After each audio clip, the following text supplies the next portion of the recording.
Қайырлы күн, құрметті оқырмандарым. Бүгін сіздермен өте жұмсақ әрі бір жасағаннан шығатын кестелі құймақтардың рецептісімен бөлісетін боламын. Менің арнамнан алыстамай, видеоның соңына дейін қарап, тіркелмеген болсаңыз тіркеліп алуды ұмытпаңыз. Ең алдымен ыдысымызға 3 жұмыртқаны жарып, үстінен құмшекерімізді себеміз. Содан кейін жақсылап венчикпен араластырамыз. Құмшекері ерігенше араластырып, үстінен жылы сүтімізді құямыз.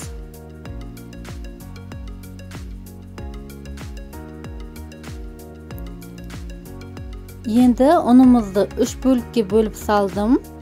Әр қайсысын 6-7 қасықтан сала отырып, жақсылап венчикпен араластырамыз. Арасында түйіршіктер қалмау керек. Достар, сіздерге ескерте кететін жайт, осы жерде ұнмен бірге жарты шай қасық сода салғанмын, бірақ видеоға түспей қалыпты. Сіздер салуды ұмытпаңыздар. Ұнның бәрін салып отырып, осындай қою масса шығады.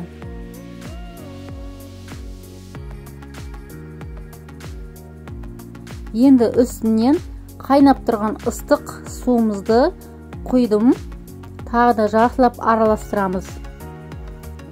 Барлық ингредиенттердің мөлшері астына описание бөліміне қалдырамын. Үстінен сұйық майды қойып, тағы да жақсылап араластырамыз. Мінекей осындай сұйық масса шығу керек. Енді құймақ пісіретін табағымызды газға қойып, бір қыздырып алып, үстінен бір майлап шығамыз және қамырымызды жұқалап құйып шығамыз. Жан жағы сәл қызара бастағанда екінші бетіне аударамыз.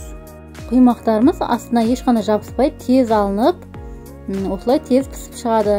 Және де айта кететін жайт, біздің құймақтардың кестелі, ажурный болудың себебі, әр пісірген сайын табамызды қаттырақ қыздырамыз.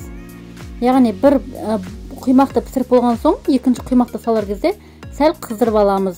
Және де әр құймақтың ыстық кезінде осылай бетіне сармай жақсаңыз, жұмсақ болып шығады. Мінекей барлық құймақтарымыз дайын болды. Шайға тосаппен, балмен ұсынсаңыздар өте керемет үйлеседі. Дайындап көріңіздер. Менің рецептім ұнайды деген сенімдемін. Каналға тіркеліп, видеом ұнаса лайк басып, қолдап қойыңыз.